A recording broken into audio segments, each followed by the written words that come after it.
Inform ko lang kayo. Ito ay penalty na po. Hi guys! Welcome back to my YouTube channel. So, sa video na to, isi-share ko kung ano yung naging process ng aking LTO renewal sa aking sasakyan. So, tara, samahan niyo. I'm driving. Nakalimutan ko mag-enter sa baka. So, tara, samahan niyo ako. Punta ko dito sa may Tansa na Emission Center.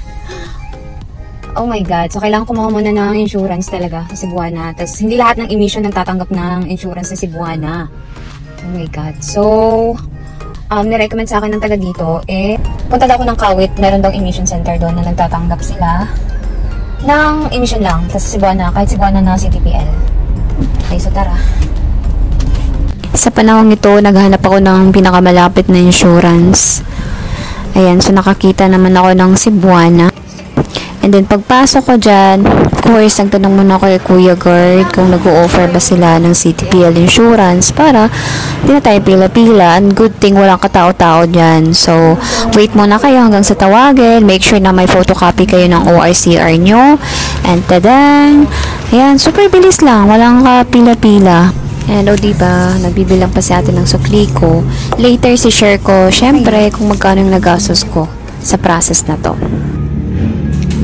Ayan, step 2, maghanap ng malapit na emission center na nagtatanggap ng Cebuana CTPL insurance. Sa mga hindi pa nakakaalam kung anong ginagawa pag emission, kasi ako first time ko to, gusto kong i-share sa inyo.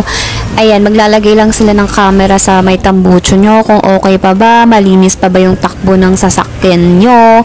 Ayan, so after nyo ng pictorial kay Kuya, o yan, diba? And goods na, mabilis lang din dyan. So, tapos na ako sa emission test and I passed naman. So, clear tayo. Ayan yung emission test. Andito na ako sa LTO. I'm almost done na. So, haggard na. So, ito yung step 3, inspection time ng sasakyan. So, mabilis lang din dyan kasi pagdating ko ako lang. So, ayun, na-check na yung sasakyan, na-inspect na siya. So, pag may emission na kayo, may insurance na kayo, diretso na kayo dito sa may inspection area ng LTO. And then, check nila yung headlight nila, busina. Tsaka, pinaka-importante, dapat may early warning device kayo. Yung yellow tsaka red. Check nila yun. Tapos, ayun, yun lang. Tapos, nadaanan ko siya ngayon. Diretso na ako dun sa loob ng LTO para magbayad and we're good. So, later, papakita ko magkano yung gastos ko, kung ano yung step-by-step na process, at ano yung dapat na gawin ahead of time. So, I'm gonna share it later.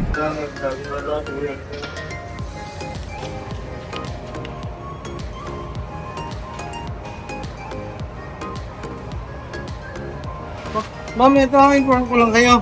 Ito ay penalty na po. What? Kasi po dapat, July, bumalik kayo. Ang initial po kasi niya is July. 3 years, 21, 22, 24 ng July. 8 po yung katapusan. Oo nga po, yung binayaran lang po 3 years. From July 2021 to July 2024.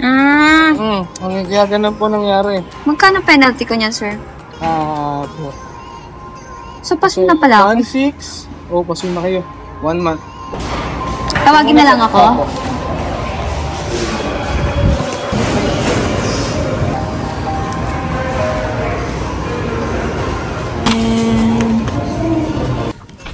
Hey guys, and we're done. Nashock ako. Ayun, so, tapos na ako. So, nagka-penalty ako nang hindi ko alam. Kasi, ano to kasi yan? Yung last plate number namin is number 8. Tapos, na-research ko yan, and all, ang sabi, month, diba? August na yun. Tapos, yung second to the last number ng plate number ko is 9. So, dapat, parang second of the week ng month. So, kaya, nagparehistro ako ngayon, and it's today's August 12. Diba? So, nagulat ako pagdating ko doon. Sabi ng evaluator sa LTO is may penalty ako. Kasi nakalagay sa ORCR, July. Sasabihin ko na kung anong process sa pag-renew ng sasakyan nyo. So, unang-una, dapat maaga kayo. Alam nyo kung saan kayo pupunta, saan kayo magpaparehistro, saan kayo magpapa-emission, saan kayo kukuha ng insurance. Pangalawa, dapat okay yung sasakyan nyo, walang problem, para tuloy-tuloy yung process. Tsaka walang problema.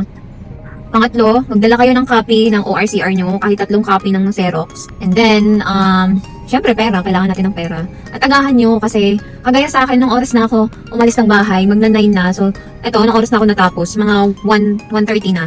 So, mabilis lang talaga siya pag maaga kasi hindi ka napipila sa emission, hindi ka napipila kukuha ng CTPL insurance, hindi ka napipila dito sa LTO. So, ako, ang ginawa ko, punta muna kayo sa Cebuana. I recommend Cebuana na kuha kayo ng CTPL insurance kung wala kayo nun. Pero may mga insurance naman na kagaya ng insurance ko sa sasakyan, kumuha kasi ako, nag-offer sila ng free insurance na CTPL. So, hindi yun yung kinuha kong free kasi gusto ko sa Cebuana. Pero nasa sa inyo yun kung baka yung insurance nyo is may libre ng CTPL insurance. So, sa mga kukuha ng insurance Cebuana, maghanap kayo ng malapit, Cebuana sa inyo, tapos punta lang kayo doon, tanungin nyo lang na for kukuha, mag-a-avail lang ng CTPL insurance, tapos, ayun. So, ang nagastos ko sa CTPL insurance sa Cebuana is 610 pesos lang. Ayun. So, after ko CTPL insurance sa Cebuana, or kumuha ng insurance, naghanap na ako ng emission center. So, ang nangyari sa akin kanina is dumiretso ako sa emission. Kasi I thought na okay lang kahit walang insurance. So, yung pinuntahan kong unang emission center is dapat sa kanila kukuha ng insurance at saka hindi sila nag-accept ng outside insurance like Cebuana. So, umayaw ako kasi ang mahal, magastos. Gumawa ako ng paraan which is para makamura ako. Ayun, pagkatapos kong kumuha ng CTPL insurance sa Cebuana, make sure na yung pupuntahan yung emission center is nagtatanggap ng Cebuana na insurance sa CTPL. May emission center dito na malapit lang din sa LTO, so tinanggap nila yung insurance ko. Meron din ditong emission center na nag-offer din sila ng insurance. Di ko lang alam kung magkano, pero nasa sa inyo yun.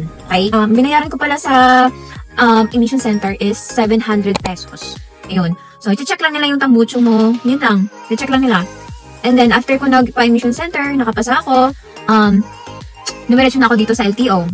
Pagpasok ko sa LTO is, pumunta na ako ng inspection. Chinek na yung sasakyan ko.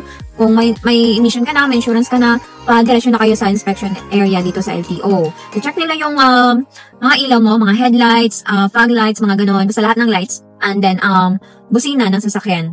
Ayun. And then, pinaka-importante, hanapin talaga nila. Kasi kung wala kayo neto, pauwiin kayo. So, dapat may, early warning device or signs. Ganon. Better na dalawang kulay yung bilhin nyo, yung red tsaka yellow. Ayun yung order. Mura lang naman yan sa Shopee, guys. So, ayan. Papakita ko saan ko siya in-order. Ayan. So, pagkatapos ma-inspect, all good na, bibigay sa'yo yung papel. Pupunta ka na, papasok ka na sa LTO. Bibigay mo yung papeles mo, check nila, ganyan. Nangyari sa akin, guys, is, nagka-penalty ako kasi dapat pala, July pa ako nagpa-renew. I thought kasi, August siya kasi 8 yung last ng plate number ko. Hindi pala doon yung basis, sabi nung taga-LTO. Nag-base sila doon sa ORCR ko na copy. Nakalagay kasi doon, nilagay sa akin ng Toyota S, July 2021. So, ayun yung nangyari, nagbayad ako ng penalty. Tapos, meron pang gap between July and August, 400 yun. Tapos, miscellaneous fee, na minimal lang naman. And then, kung wala kang penalty, babayaran mo lang talaga is 1,600. Yun lang. Ako, nagka-penalty ako 800 plus 400. So, ayun. So, ito yung total. Again, CTPL insurance sa Cebuana, 610. Emission, 700. Renewal sa LTO, na walang penalty, 1,600. Ako kasi penalty pa 800, tas yung gap ng month, ng days, 400, tas miscellaneous, ayan. So, ito yung total, guys. Yarn! So, better din na experience ko siya, guys, natin, lalo na mga babae, dapat marunong tayo. Pakita natin na kaya natin, diba? So, goods na rin yun na yung sasakyan ko. I'm so happy kasi, diba, malaya ka na makapag-travel. Ayun lang. So, thank you guys for watching. Anyways, kung may mga katanungan kayo, just comment down below. Sasagot ako based sa experience ko sa nalalaman ko. Okay? Thank you. Goodbye. Thank you for watching, guys.